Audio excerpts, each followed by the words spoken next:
All right, everybody, I guess we'll get started. Thanks for showing up and being here. My name is Brad Wheeler. I'm the assistant associate head coach at Barton College in the D2 Conference Carolinas.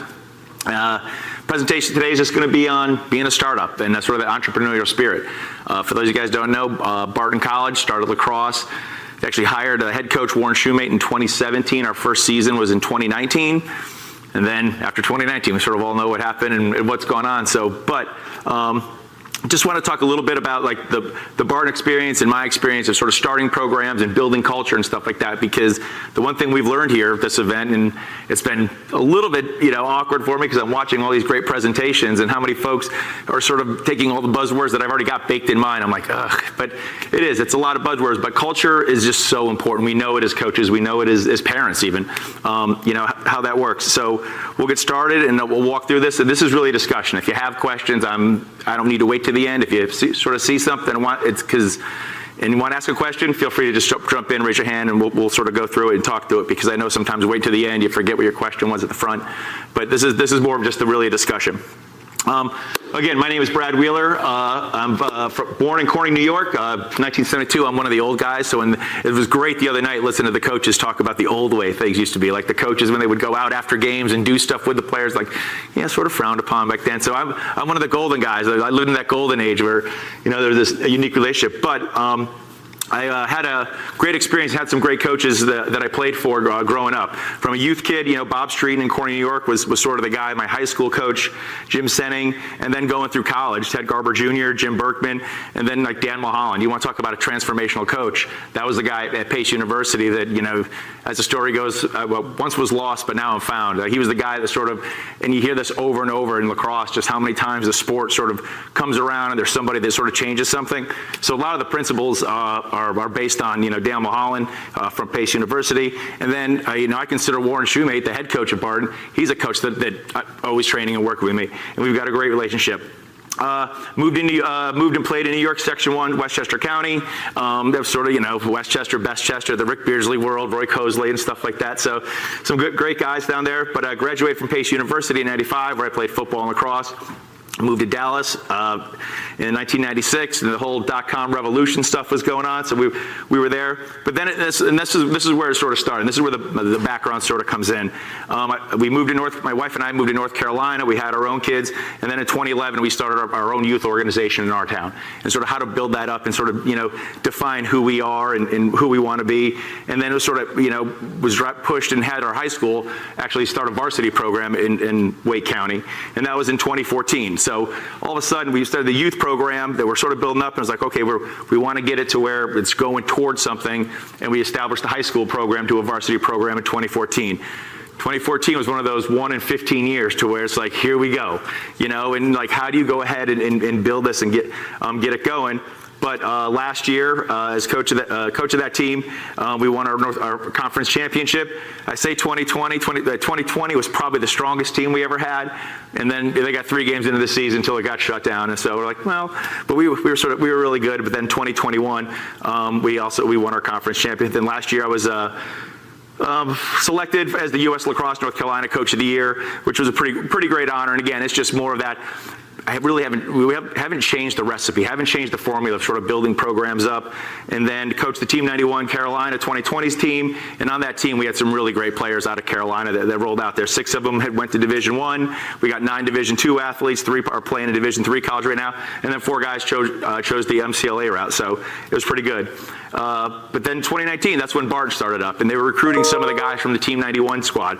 And so that's when I met Warren, and then we got together and we just realized there was this, melding of philosophies of how we treat players, how we want people to act, who we want them to be like, and again, establishing that culture at Barton College, which hadn't had lacrosse till then. They didn't have a football program and stuff like this. Like they had football and lacrosse at the same time. You're like, here's a small school in Wilson, North Carolina, that we're going to go ahead and add football and lacrosse players to. We're like, we know we got one chance to get this right. But prior to starting that, my background though is 20 years in the telecom industry from 1996 to 2016. So for 20 years I was in telecom, running management and operation centers and actually working with people, building teams and stuff like that. And that's where I took those experiences when I started the Goblins, when we started the Fuquay in high school program. And it's something we were able to bring into Barton College with myself and Coach Shoemate, establishing that. So when we look at the term culture, the definition of culture is a set of shared attitudes, values, goals, and practices that characterize an institution or organization. It sounds great, and like I said, we've heard it all weekend, and stuff like that. However, how many times is it just overused, overexploited? 90% of the time you feel like it's lip service. We all know it, but what is it, And it's something you really got to feel. And my big thing is it's always got to become something more than a tweet. We had this term, I read the Tony Dungy book way back when. It was at a corporate function when I was in telecom, Uncommon. Like, what a great book. And it's just about like how doing the little things and becoming uncommon is a great avenue to building culture. And so we I've always embraced that and then put that into our teams to where it's actions versus words. We can say a lot of stuff. We can do a lot of stuff. And we want to be more than just a tweet or a retweet of somebody else's. Like I love, coaches' quotes, and John Gordon's got his stuff out there, and Greg Jensen and all this stuff. There's a bunch of great stuff out there, but how do you go ahead and sort of really internalize it to your players feel it? And I think Coach Metzenbauer mentioned it last night during his things, I'm a Gen Xer, and how I was brought up and how I was coached and how I was taught is a lot different than how you got to do it today with the millennials. Like he pointed out, they all want to know why. You have to explain it to them. You can't just tell them, hey man, go clear the ball. Well, how? How do you want me to? I just want you to clear the ball. Well, no. You got to explain why and how we're doing it, where we're going. So there's a lot of moving parts out there that we have to adjust a little bit to, and get them going. But the one thing we do know is it starts at the top. And when we say the top, that's what is our why and what is our purpose. So at Barton College, we can't come in and we can't go out and recruit kids and be like, hey, we're going to go to the national championship game year one. Not going to happen. That's not the truth, And I can't even sell that dream without kids looking at us with like a square eye and like that. And so knowing who we are and what our purpose is and how they fit into our program is essential for us to sort of recruit kids in, advance the program, and move forward and realize it's bigger than all of it. It's bigger than myself, it's bigger than Coach Shoemate, but it's bigger than each player. But together, man, we can be part of this incredible story that we want to tell. Because at the end of the day, we know that everyone wants to win. Every coach wants to win. There's no coach saying, I'm just doing this for the heck of it. We play to compete, and we all want to win. But when I talk about the culture side of it, we're getting out of the shallow side of our program's just about winning. We want to get in the deep end, because at the end, there's only one team that wins it all. Everybody else takes that L at some point along the way. And when you do, what does that mean to your season? Was the season a complete failure? Was it, did nothing, there was really not any good in it because we didn't win it all. We set a goal, we didn't hit it, so, we let it go. And that's sort of not who we chose to be versus, where we want to be. And again, I don't think it's ever going to be about winning at Barton College. It's going to be about competing. We want to go ahead and represent the school well and represent, ourselves well. However, that's not going to be our end all be all. Well, if and when we win stuff, it's because the chemistry worked. It was like we got the right guys doing the right thing, all in the same boat, and it's pretty important. So I'm going to get into a little bit of how that happens, and then sort of a little background to our story. Again, I look at everything in a very business aspect of it. Not a business in making profit, but how it's going to work, how the cogs work together, the wheel sort of works together a little bit. So up top here, we have Warren Shoemate. He's the head coach. He came in 2017 with no field, no locker room, and I think he had 2 recruits that he had previously recruited from his previous job were going to follow him to Barton. So that's sort of where he started with. 2018 was his recruiting year to go out and sell the story, to a bunch of guys. But again, no field, no locker room, nothing there. We're starting a new program, and you got to get there. And then Gina Lewis is our athletic trainer.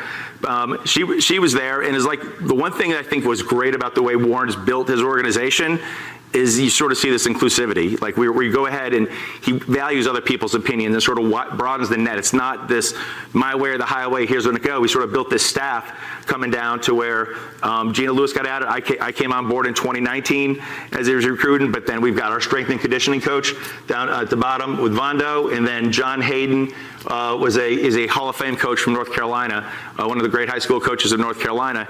He came up and sort of saw what was going on at Barton and was like, wow, this is pretty cool. And after 20 years of coaching high school ball, he's like, I sort of want to be a part of this.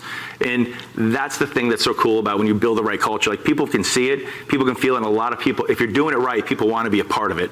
And then last but not least, we got Tyler Thompson, who was our first grad assistant coming back. He was a transfer student that came into us, played for 2 years, and then he's sticking around, and he's now our first grad assistant. He's got that connection with the locker room and a lot of the guys.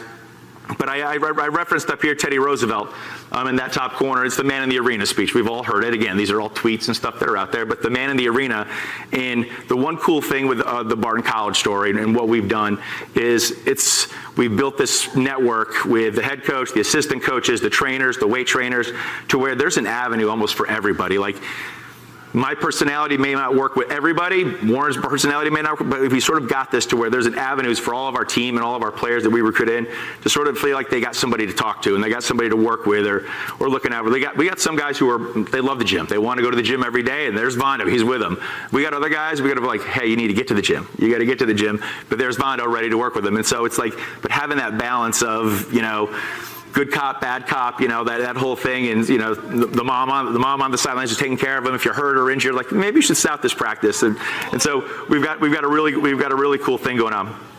But what happens here is at Barton, we looked at this as an opportunity for a lot of the different players to come in. And then it's when we talk about opportunity, it's a good chance for advancement or progress. We're taking kids and we want to move them to the next step. Okay, and again, the value there is, we're sort of, it's our job. I think, referenced it before about like our job is to sort of get these guys ready and move them on to the next level. Lacrosse, there's a finite career in lacrosse. Let's all be honest with it. That's where it goes. So it's like, but getting these kids in and having them, play a little bit is good. And then changing that perception versus the reality, like what they think lacrosse is versus what they're really going to school for. It's getting the degrees. It's becoming good fathers, and employees and business owners themselves and stuff like that. So building a program and a culture requires this trade-off between the players and the coaches and the family, like making sure everybody knows what they're expecting and where they are, where they're going to get. Both parties need to be valued and treated fairly. Like, we don't want to bring a kid in and say, hey, you're a starter, man. You're going to come in your starter way, and then we know that kid's never going to touch the field. Like, that's not in our DNA. That's not how we recruit kids. There's different methods out there, but I think it all goes back to what's your team culture, what's your priorities, like how do you want to, recruit guys, and then whose interest do you serve and for how long? Is this, when you're going after a kid, do you go ahead and try to get him in here, but next year you're going to try to over-recruit him anyway? And it's like, is that the right thing to do? And, or are you upfront and honest about it? Like, well, we think you're good, but I think we're still going to be looking for lefty attackmen or, whatever it is going forward. And then just knowing who and what we are is critical to developing the right locker room and chemistry.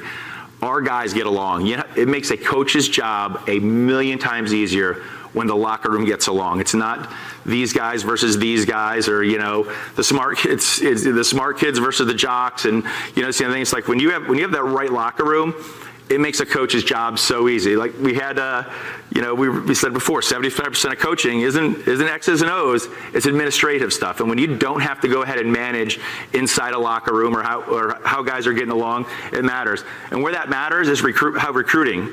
Are you recruiting for what you need and where you're going? Because there's the current, there's the now. Like, here's your team now. How are you recruiting? Because this is a great event. They got the showcase event, or not showcase event, the games going on down here this morning, and you saw some great players. But I also have to be realistic of where Barton is now. Like, can I go ahead and get this guy who is a great player, put him on my team right now that maybe he's not that we're not where the teams he's used to playing on at, and then is he going to feel comfortable there? Is it going to frustrate him and stuff like that? So we take a long and methodical approach on how we recruit kids versus where are we at now. Where are we going to be in 4 years from now? So it's sort of like a 4-year plan that renews every year. So our 4-year plan is always renewing because everybody we're bringing in, we know we're anticipating to hold on to that kid for 4 years. This isn't a churn and burn type of environment to where we're just going to bring kids in and flush kids out and bring another net set of kids in. But that's the culture that we want to represent. So when we're on the recruiting trail and talking to people and talking to families, we want them to know like our piece of the puzzle and where we're at and what we want to do. And sometimes we make a bad bet. Sometimes you get a kid and you're like, this is going to be great. And then he gets here and he's like, oh boy, wow, we caught him on his best day on the recruiting trail. And now what do we do with him? And that's just as important because you can, but like we chose not to. We figured the locker room's watching, and how we treat our very best player and how we treat the player that needs the most work, they're all watching. Because the one thing we do preach to them is we're always trying to get better. And someday the very best guy may be on that bottom step and all of a sudden looking up, and he's got to know that, he's not forgotten about. Like he's still part of the team. He's still one of us. We're going to find a role for you. We're going to figure this out together. And I think that's one of the cool things when you build the right culture, that we're going to figure it out. Like, don't have all the answers. I can't tell you exactly how it's going to work, but we're going to figure it out. And when you have a team that sort of has that, belief in its system that we're going to figure it out, there's really nothing you can't overcome. So when I talk about treating a team as a business, as your business, again, we're talking about inclusivity and like customer service. The man in the arena, right? So we look at the head coach. He's sort of the CEO. He sets the directions, the tone, and the expectations for any program that's out there. He's the face of the program. He's the Bill Gates. He's the Steve Jobs, and like he's selling the vision out there. And then when I look at like assistants, assistant coaches, whether you're offensive coordinator, defensive coordinator, volunteer assistant, doesn't matter. You're pretty much like the VP director in a business, where your job is to implement the strategies, identify leaders in your business and stuff like that, and then provide insight, give feedback back, and sort of always like be counterbalancing. Now, the key part of that is the goals and the mission should never really change. You got to have that goal and mission that the CEO is going to set and put us out there, and then how do we get there? It's not a straight line. It's how things work, and like you think stuff's going to work this way, and then all of a sudden it goes this way. And for lacrosse players and lacrosse coaches, like injuries happen. All of a sudden you've got this great plan, and when your top lefty attackman, tears his ACL, what are you going to do? Because now all of a sudden the plans change, and you're like, we still have the same mission now, but now we got to figure out, how to move stuff in there. But then we look at the athletic trainers and our strength coaches, as those are sort of the managers. Those guys actually have more impact and more day-to-day interaction with the players than a lot of times us coaches do. Like I travel back and forth. I get to practice on time. I'm there for about 2 hours a day, and then I'm out. Like Warren's on campus full time, so he's there all day. But athletic trainers and strength and conditioning coaches, they're there all day, and they get that small talk, the chatter that goes on, in the training rooms or in the weight rooms and stuff like that. So they've really got their pulse on there. So I always see those as sort of the managers of our team in terms of they motivate, they keep the players operational and going. And then when you identify those captains, those are like fuel injectors. Those are the guys that can sort of as you're telling stuff and you got that buy-in from the captains, guys, they're sort of feeding the engine and sort of injecting fuel into how fast we're going to go, or how the guys are going to buy in and keep going.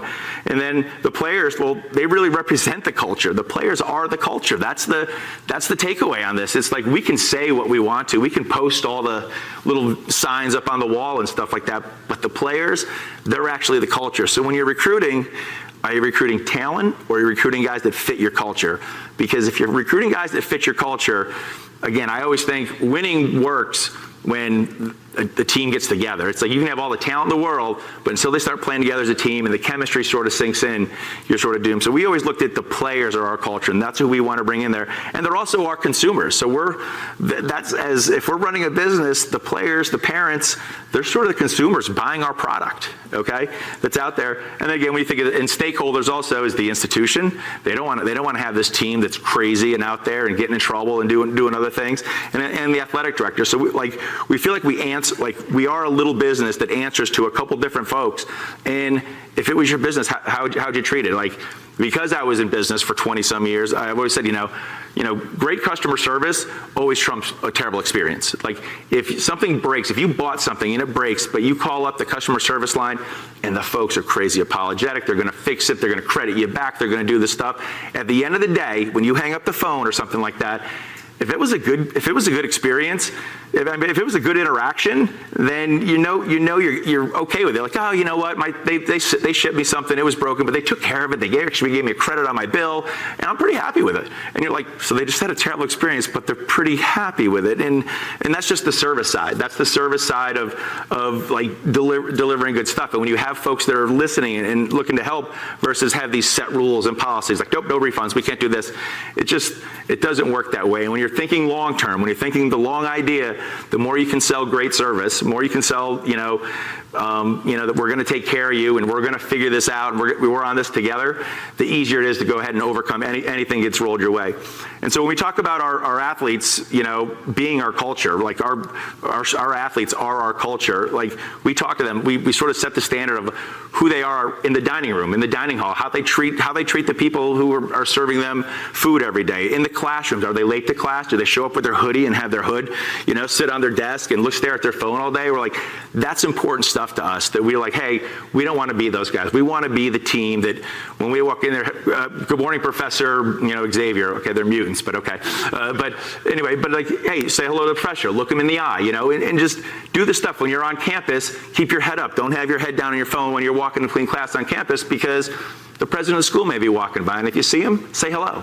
And it's just that and that stuff, and there's just these little things that go on that we ask our players to do and be, that just sort of keeps permeating. And this has nothing to do with wins and losses. It's got nothing to do with lacrosse, but it's all about developing good people, and we think good people become good players. I've always said I want to do this sort of research report to where, show me somebody who's successful in the classroom, I'll probably show you somebody who's probably pretty successful on the field. Like if you can put it together in the classroom and your attendance is great and you're doing this, my guess is you're probably a really coachable kid too, and you're willing to learn and sort of absorb all the information we got to go in there. And so that specifically is who we started going after. As we're recruiting, we're growing our team and we're getting sort of better and better every year, and it gets there. So here's the example of this. So Barton College, lean and mean. Like, again, I'm a startup guy. I'm not a AT&T, Verizon, big company guy. No, I was like with all the startups and the .coms and the cryptocurrencies and all that good stuff like that. But Barton College has about approximately 1,200 students in there. It was established in 2017 by Warren Shoemate, with Warren Shoemate being hired from Gordon College. Our first season, he had 27 players. They went 5-12 that year, 3-4 in conference, and made a conference playoff appearance. That was the goal we set for ourselves. Like, hey guys, we're lean. We're a small team. We're going to figure this out. It's all pretty much freshmen, sophomore. I think there were maybe 3 or 4 JUCO transfers that sort of came in that portal and stuff like that with us. But it was a pretty tight team. But 5-12, we were feeling pretty good. We made a conference playoff appearance, and it was like, all right, hey, I think we got something here. And then the next year, we were able to recruit in a couple other players. We got there in 2020, and then we go 1-6. 1-6 till COVID shut the whole thing down. And it was like a little bit of like a sophomore slump, like what's going on here and where it is there. But it's one of those things to where, adversity sort of going to show you where, like, when you're fresh and new, when you're coming out of the gates, 5-12 felt great. The first game of the season, we're neck and neck with the team, and we lose by 1 or 2 goals. But we were like just happy to be there because we're in the game, and the whole season sort of went that way. So, but then that second season, expectations were a little higher, and all of a sudden it's like we couldn't get going. Something was a little bit off. Last year, our third season, again we upped the roster a little bit. We went 8-5, 3-2 in Conference Carolina, made it to the semifinals, and then Coach Shoemate got Coach of the Year. But the cool thing about that is, we never sort of lost our focus. We never lost the who or why, where we are, what we were doing. And then this year our roster's ballooned up. We're up to 52 players. That's sort of the maxes. We always that's part of our recruiting pitch is, well, fellas, there's only 55 lockers in the locker room. I want one. Coach Shoemate wants one, and we need an extra one. So we're maxed out right now. That's where we're at. But it's just one of those things. but our culture, our ideas, our philosophies sort of got spread out there. And so we're starting to attract more and more kids who we didn't have access to before. So don't think in year 2 we didn't want 50 players, or year 3 we just didn't have access to them. We sort of couldn't overcome that thing. But as things started going positive our way, more and more kids want to start jumping on board, and more families hear about it. And it's the experience. Folks have talked about the experience of their kids being there, where we come from. And that's the whole thing, is retention versus recruiting. Like, retention is very important to us. We don't want to lose a kid. If we don't want to make that bad bet. And if we do make a bad bet, we're going to figure it out. We're going to get you better. You might change positions. We brought you in as attack, maybe you're a midfielder now. And hey, you're an LSM, maybe you're a short stick D mid now. Like, we don't give up on anybody. We're always trying to figure out, and so retention is very important to us. So this year for 2022, 4 of the 5 captains, our members will be graduating from that original 2019 team. So they stuck with us. They've gone through. Their roles have changed. Like, the one of our captains, he was like he came in as a starting attackman in 2019, and now all of a sudden, like, he's embracing the role of, he's going to be our short stick D mid. He's sort of our shutdown guy. And it's not that he's a better player than he was in 2019, but we were able to recruit other players in that just sort of all of a sudden can fill these spots. And it's like, we still got a spot for you. Don't worry about, you're going to be there. And when the other players see somebody like that buy in to where he's had to make adjustments every year, but we still recognize him as a captain, that sells, that resonates, because they're like, they're not going to give up. Our wins and losses, it's wins and losses versus the impact we make on players. They feel it, they know it, and they feel it. And I think that's the key takeaway of how we're doing it at Barton, is like, it's bigger than lacrosse. It's bigger than lacrosse.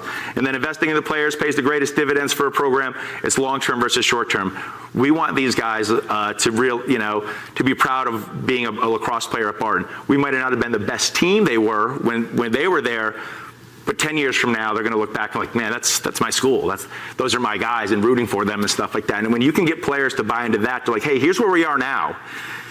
And our best years may not be in the 4-year window you're here, but you're part of this process with us, and you're buying into it and stuff like that. And once they realize that they're part of it, and what their role is, and you're setting the right expectations, it carries over. Over-recruit, and then the last point is that over-recruiting doesn't mean you lose your leaders or your road pavers. We call them road pavers. They're the road pavers of success. Like, we're stumbling through some stuff those first couple of years, but then once you get there, and then all of a sudden it gets easy for everybody else, and you could look back on that and be resentful, or you look back on that with some pride. And I've seen it happen on the youth program. I've seen it happen on the high school programs and stuff like that. But you need those guys to sort of buy into it and know like what their role was, but also what their legacy is going to be, like how they sort of help establish that one. So yeah, I think I probably just talked through this slide, but there we go. Adversity reveals character, and everybody loves winning. Of course, when you're winning, everything's great. When you're losing, well, all of a sudden now you start to go, well, this guy's not doing his part, and this guy's not doing his part. Again, we had our rookie season high, then our sophomore season at 1-6 slumped. It helped identify some energy vampires that we had in the room, and some cracks in the foundation. Energy vampires is the term, and John Gordon term, that sort of goes out there to the guys who are like, when things were down, man, you had a couple guys that they would huddle up in their little corner of the locker room and stuff like that, and you're like, okay, that's not good. And as coaches recognizing that, like, okay, we can't let this fester, and let's address this a little bit. And then it was really having that discussion on embracing the roles. Like, this was your past role. This is what I'm going to need for you this year, and this is what you have to do next year. And like, some guys weren't willing to buy into that. Like, they didn't understand why they weren't, why this wasn't happening or that wasn't happening. And so, you have to have those crucial conversations with folks instead of versus letting it fester. But then, like I said, even though we went 1-6 that year, how we were recruiting kids and who we were going after, the schools and the programs and stuff like that, it bared fruit for us. So 2020 was like probably our best recruiting class that we got in there, that we got going. We got access to a ton of high school captains. So we went around and we found kids like that were really good high school players. They weren't the best high school players, but they were really good high school players. But they were captains of their team in high school. And it's like that sort of met something. And they, like I said, they weren't coming from the best programs because our program wasn't established enough yet for us to go talk to in North Carolina, the top schools, the Cardinal Gibbons Gibbons, the Middle Creeks. Like, tough for us to be like, hey, we just had a 1-6 season. Why don't you come here? Because these kids have bigger dreams, and they should. But we were able to go find that mid-tier guy, the guys that were just under the radar, but had the leadership skills we were looking for, and also the academic standing. Like year one, when you're building that first year, you're taking any kid that wants to come out. You're like, yeah, come on, join it. We'll figure it out. Yeah. And then it's like year two, we got there, but year three, we could start being really selective. We started getting those high academic kids that came in who were like serious about school, serious about playing lacrosse, serious about putting the time and the commitment into it. And that really sort of, you could feel the change in the locker room from one year to the next year to where it's all of a sudden these guys are dialed in, and it was the newer kids were sort of setting that new standards, and the older guys like appreciating it because their work just became a lot less. It was like a lot harder. They didn't have to carry all the water. They had these guys, and now they were just more of, they got that leadership role of they're guiding them a little bit. Like, hey man, watch out for this. Don't do this. Don't do that. And got those through. So out of that 2020 class, 5 kids made the dean's list, 4 were on the presidential list. And then most of them had a statistical impact in our 2021 season, which for us that was a successful season. Coach Shime got the coach of the year. We made it to the conference playoff game, won a game, got to the semifinals, and so we got there. But I think the key was we were recruiting to our goals. We knew where we wanted to get to. But also knew we couldn't do it all at once. We couldn't go ahead and shoot for the stars and miss and then have guys leave and come back. It was like, how do we sort of build this brick by brick by brick by brick? It was systematic and intentional, and we really looked for those grinders versus like the elite players. The elite players, they're great. I remember Ronnie Caputo said it one time, like at a recruiting event, asking like, hey, what do you look for? What do you look for? He's like, really the off-ball All-Americans, because the guy who scores, everybody put the plus in the book by him. Everybody saw him. He was great.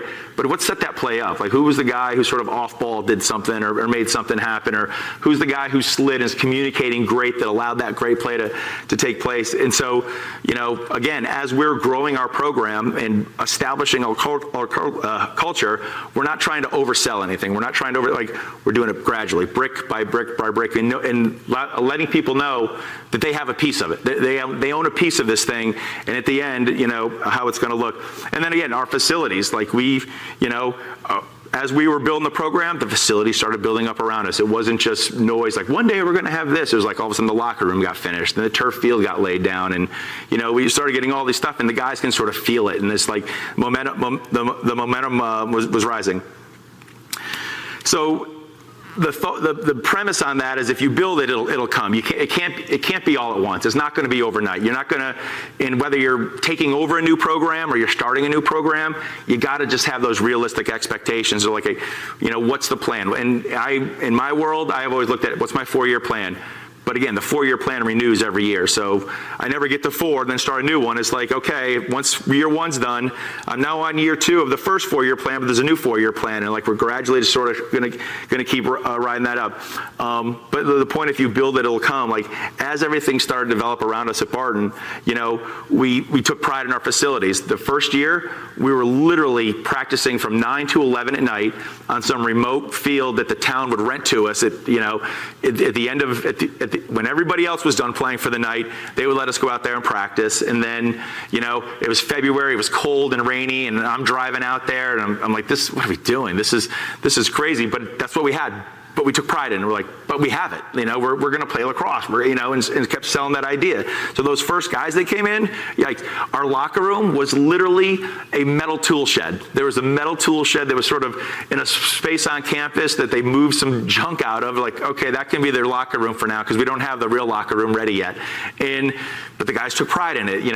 Our maintenance crew did a great job. They put some hooks, put some plywood on the wall, put some hooks in it so the guys could hang some stuff up. But it was sort of our dumpy little locker room, but the guys took pride in that, and they got there and moved forward. Fast forward 3 years later, now we've got this incredible locker room. We've got the turf stadium. There's all this stuff there, but we have just as much pride in the stuff we have now as what we had back then because we had the opportunity to play. But we got kids who would appreciate that. If I took the top private school kid and said, hey, you're going to be practicing on a remote field off campus from 9 to 11 at night every night in the cold, sleety rain of North Carolina, and your locker room's going to be in an old metal shed, I don't think that would have worked. But the kids we went after, they were like, cool, I'm playing college lacrosse. This is about us. I'm here. And they sort of bought into that. And then, like I said, this last weekend, we had had over 200 of the top players, top programs, 200 kids from the top programs in North Carolina, all down at our facility, playing all day. We open up the gates, the kids are playing, we're sitting there, we're talking to high school coaches and the who's who and the what's going on. But it's like, it didn't take forever. It's been 4 years. It's really been 4 years to get there. But there's just this excitement we build, and I think there's, who we are and how we're doing it is just, it's permeating down. It's permeating down through the club levels. It's permeating down to the high school levels and the high school coaches and stuff like that. So establishing those connections, staying true to them, to me is a recipe for success. And that, so like being engaged with the clubs, listen, the clubs are I don't know if they're good, I don't know if they're bad, you can have your opinion either way, but they're a force in our industry, right? But, being engaged with them and who's going on, not picking one over the other, it's good for everybody and it goes there. But knowing who they are, what their purpose is, and then again, how can you help kids? There's a lot of kids in there that are looking for help, and they don't necessarily get a lot of the guidance that they need, or they're hearing what's really true versus what they want to be true. And then knowing your high school landscape, that's also been a big thing for us. Is again, we're community based. Like we want to know who's in our community, who's in our high schools, what's going on at the high school level, the youth level. It's sort of that cool thing to where you're cultivating that culture. I think some of the guys the other guys said that sometimes you got to sort of dig back the dirt a little bit and sort of dig in to get going. And that was one of our hashtags that first year was dig in, because we knew it's like we're in for the long haul. Let's go. And that's that motto that we put out there. But again, when your culture and your locker room are in sync, prospects, when they come to your campus, they feel it. The parents definitely feel it, And then again, we value chemistry over talent. I know of a couple kids that were really good. I know they would have been disasters in our locker room. I know who they are. I know who the parents are. I know how it works. And I'm like, our locker room just wouldn't put up with it, and it would be toxic. And so we've passed on kids that are like, he fits somewhere else. It's just not here. And we wish them luck a lot of times. But remembering your roots and taking care of your base and veterans is huge, because and then also becoming your area's biggest stars and advocates. There's some guys in North Carolina that I know, and I've known their parents forever, and Coach Shoemate knows. They've been to our prospect days. They didn't pick us. They went somewhere else. But man, we're excited for them. We're like, I want to see how they do. I hope they do well, because it sort of solidifies or internalizes us when we see like a kid that we thought was really good, but he chose to go to a D1 school and stuff like that. I'm like, okay, so our radar's pretty good. We're calibrated correctly. This kid really is good. And so we want guys that, are sort of in our wheelhouse, and maybe they go somewhere else. Like, we want to see him succeed. We don't want to see him fail. We're like, cool. If he went there, that means I'm targeting the right type of guys, because if he's going to be successful, I want him to be successful, because we're looking for successful people to become part of our program. And then again, listen, it's not all guns and roses, that's for sure. As a startup, okay, get going. There's challenges all over the place between the administration. Nobody's fun or good enough, right? Like we could all use a little bit more and want to do things a little differently. That sometimes we get the big no, the stop button out there. Again, parents. The culture we're in now, fellas, it's the outside, like, control what you can control. You control your own culture. I can't control everything else that's out there and going on. And again, some parents have these crazy expectations of what it's going to be like and how it's going to be. Players do, clubs, egos. You've got social media, and you've got, there's people's social lives in media. Some parents never appreciate the value of the team versus being the star. When they bring the kid in, well, why isn't Billy playing? Well, because he's a freshman, but he was the best player on his team. Well, okay, but he's not the best player on this team right now. And some folks, it's again, this is the sort of the new reality we all live in and have to work through. Is you got to sort of recalibrate some of the folks and like, hey man, we're going to find a role for them, but maybe just not right now. And again, the freshman hurdle is bigger than I think a lot of folks realize. And it also depends really where you're recruiting from and what markets and stuff like that. But having those conversations up front. Most players struggle with being a big fish in a small pond, especially in D2, recruiting out of the South and stuff like that. And a lot of the guys in the South, you're the best player in your high school team. That's great. But you'll see that, I think back to this slide here, we've got in that lower corner, we've got kids from 14 different states and provinces and stuff like that come in here. So being the best kid in your county, well, the pool just got a lot bigger when we're bringing kids from other places. So again, most kids struggle with that. and when they're in college, and then also transitioning roles. How I'm an attackman, and we've got a guy this year he was a dynamic attackman. His highlight film's great. He's this kind of thing, but you see him in the fall, and we're working with him. We're like, He's going to get on the field faster as a midfielder than he is an attackman. Our attack is pretty set. It's pretty good right now. He was going to be the freshman coming in, but even right now we're like, man, I think he's going to actually be more impactful as a midfielder. And then explaining that to him and telling him, hey, we want you to try this, and it's not, we're going to try this year and we're going to put you back next year. We're like, we want to see how this works, but that overarching concern, because we're going to figure this out. You're not doing well right now because you're playing against better defensemen than you've ever played against before. Maybe dodging from the top of the field is going to be a little bit easier for you, and try that out some. And so, addressing that early, but if they have that trust in you guys, and the veterans have said, oh man, the same thing happened to me, I did this, but they see those guys still playing and performing, the buy-in's a lot quicker and easier. And then got to remember that clubs have oversold that elite narrative, and so you got to prepare to integrate. When a lot of these guys, I played on XYZ club, and you're like, and?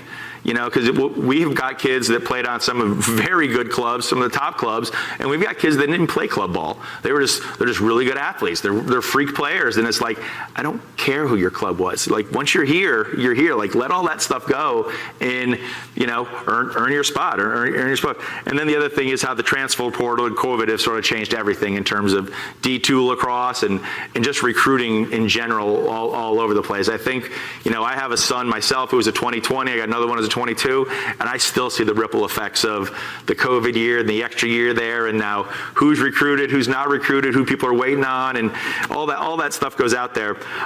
The reclass thing, the double reclass thing, it's so crazy. But it brings you to the transfer portal, the who's who of lacrosse right now. Because of all this stuff out there, we've got this transfer portal going on that what are you gonna, who's in there? You got guys who went D1, D2, D3 top teams, and then all of a sudden they realize, well, maybe I'm not there. You got guys who are big fish in small ponds. We got the guys that moved away and want to be back closer to home now all of a sudden. They went for the big bite, the first opportunity they got, and moved 4 states away where mom and dad can never come watch a game, to where, maybe I want to come back home. So we always look at we always look at the transfer portal. It's a trap or a treasure chest. You just never know, and it's a roll of the dice. We've pretty much avoided it at Barton a little bit. We'll look at JUCO transfers and stuff like that, but trying to understand the dynamics of why kids are leaving one place versus another after they made a commitment and stuff. I think this goes back to what Coach Tierney said about I'm not going to rob anybody else's players, and then there's always a lot of dynamics there, and unless you know the kid, or you can bring them on campus and sort of get a feel for the story, we sort of see that transfer portal as a big trap out there, to where you could be inviting stuff in the locker room that you don't know or you don't want.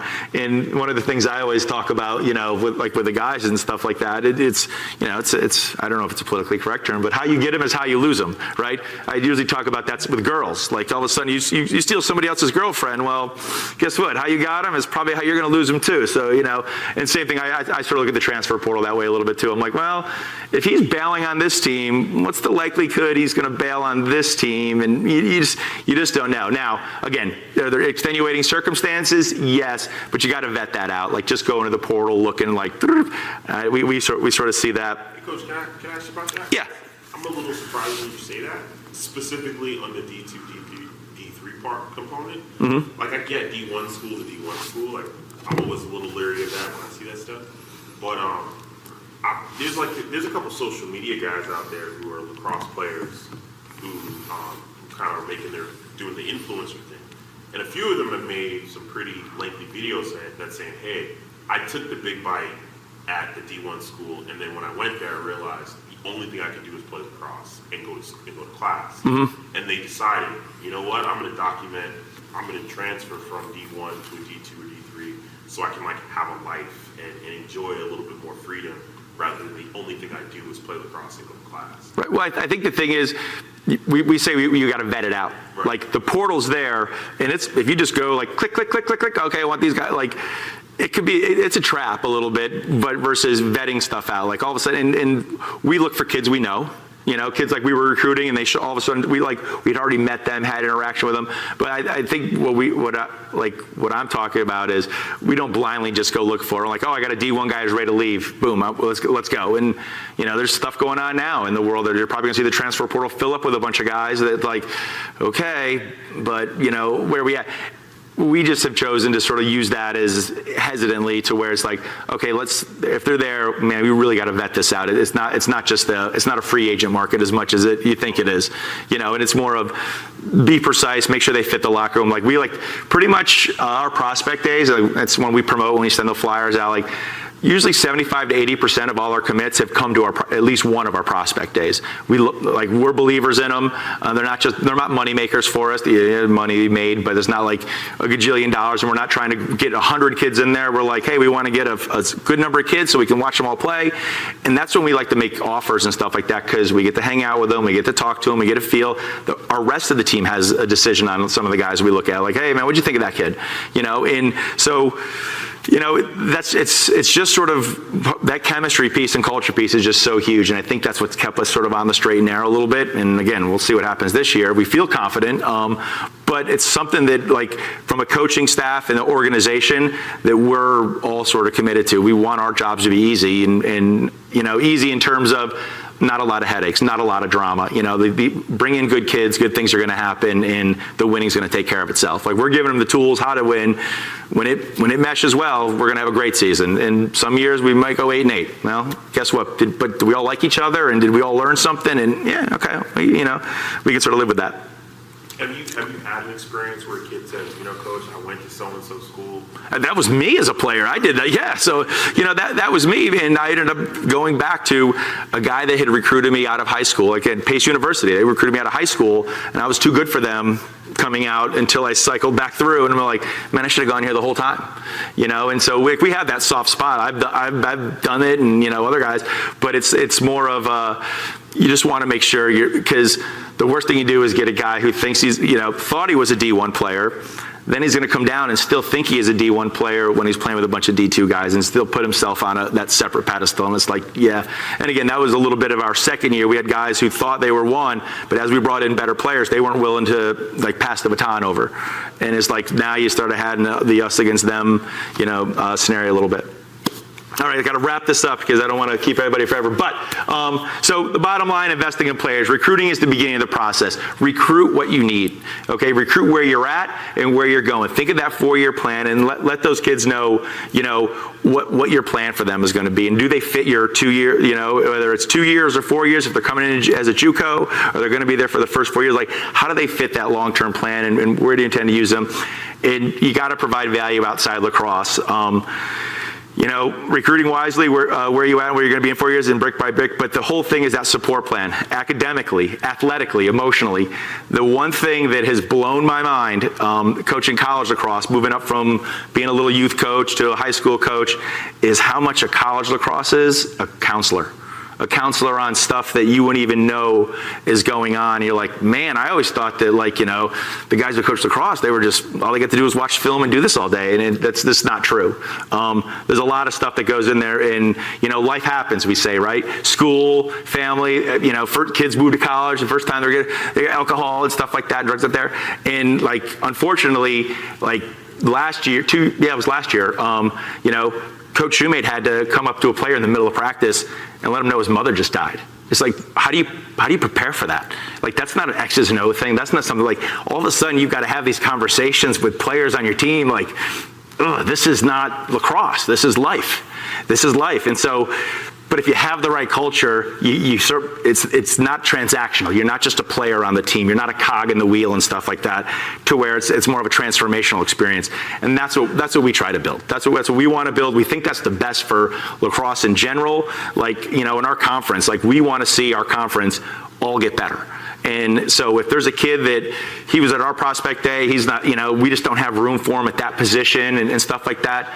We'll call up the other guys hey man, this kid's pretty good. You guys should take a look at him and stuff like that, because we know if our conference gets better, everything gets better, and it just sort of, it grows the game. And that's what we're really about. A rising tide does lift all boats. So setting realistic expectation, individual goals versus team goals. Hardest thing to, player comes in, I want to be the leading scorer on the team. Maybe not. Let's focus more on the team stuff. And then your X's and O's versus your Jimmy Joes. I'm the offensive coordinator. I'm not really locked into anything until I sort of see what talent I got on the field. I'm like, okay, what do you do well? Okay, I got to figure out how to accentuate what you do well and then add to your game a little bit because, college lacrosse is different than high school. You can't be a one-trick pony. You got, as soon as you do something well, the other team has scattered you out a little bit and they're going to take that away from you. So what's your go-to plan? But we don't really fall into, this is what we do and you either fit it or you don't. It's like, okay, based on the players we have, here's what they do well. Okay, let's set this guy up for this. Let's do that. And that's playing to your strengths. And you've seen the couple coaches say that in the thing, play to your strengths. And then enjoying the fight and the process more than just the victories. If you're hanging your hat on your victories, if your whole program is based on wins and losses, you got to prepare for that. If it's bigger than wins and losses, though, guess what? They just become, they're part of the experience. They're great when they happen on the win, but a good loss is a good loss. We lost to Belmont Abbey last year by 2 goals. We lost to Mount Olive in overtime, which, these are the guys who are going to represent us at the, conference finals and NCAA tournament and stuff like that. And we're in 1-goal games for them. We're like, nobody likes a loss, but boy, you appreciate the fight the guys brought to the battle and stuff like that. And like, you learn from that stuff. So it's pretty good. So being genuine. The big thing with culture, guys, it's not one size fits all. This is how we're doing it at Barton.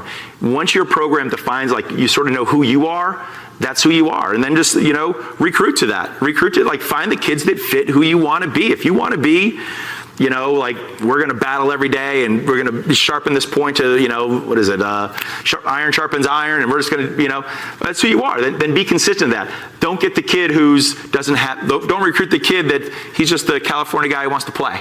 And have some fun and, do this, know who you're recruiting. Recruit those guys then. And that's what will sort of make it work. These guys are young adults. If you treat them and set the expectation, they can become uncommon adults. And that's that Tony Dungy reference that I throw out there is like, man, it's not just about lacrosse. It's about everything else you can sort of build into it. And everybody needs a purpose. Help them to find that and then let them exceed the expectation. If you give a kid, they may want to be the leading scorer, but if they're not, let them know what their purpose on the team is, and guess what? They may take that as a chip on their shoulder and prove to you how good they're going to be. But give somebody a purpose. Don't just hang them out to dry or forget about him. Like, oh, he's not going to work out for us at tack. We'll give him 2 or 3 reps of practice. Like, no, give him a purpose, and then.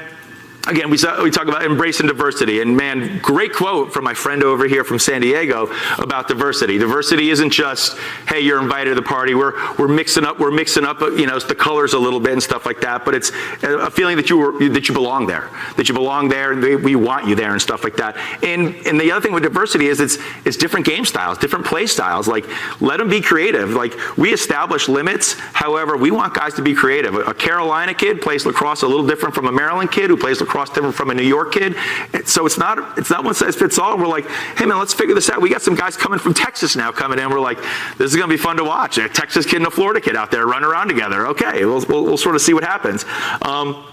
But when it's part of the leadership's DNA, when the guys on top that I showed you, my shoemate, myself, Coach Hayden, Thompson, Vondo, and GQ, when we're walking the walk and talking the talk, and these guys know that we got their best interest in heart, and we're all in it together, and it's not about just the trophy. It resonates, and everybody's got an avenue or a person they can sort of talk to and feel like that they belong there. That's our recipe for success right there. Is the feeling of belonging. Okay, and then the one thing that Coach Shumei was telling me at the end, he's like, if you have 2 different recruits on campus, is it the same conversation? Are you telling one recruit one thing to get him to come here, but then you're going to tell another recruit, maybe it's a great offensive guy, you're going to sell him on this, and then it's a great defensive guy and you're slamming it. It should be the same conversation. If your culture, if you're doing it right, your recruiting pitch is the same no matter the talent level of the kid. You're not going to oversell it for one and undersell it for another thing. So if you got the same pitch, you're probably doing it right. You're going to find the right kids that's going to fit you and going to fit your program, and the wins, they'll come when they get there. It's who you are. The last thing I'm going to say is impact. The skills and experience lead to that last lifetimes. So down low, that's a young coach Wheeler down there with a bunch of U11 guys from Raleigh, North Carolina that's playing.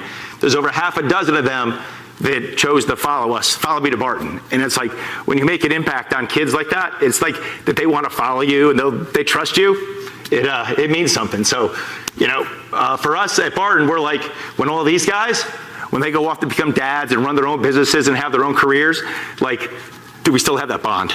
And that's cool.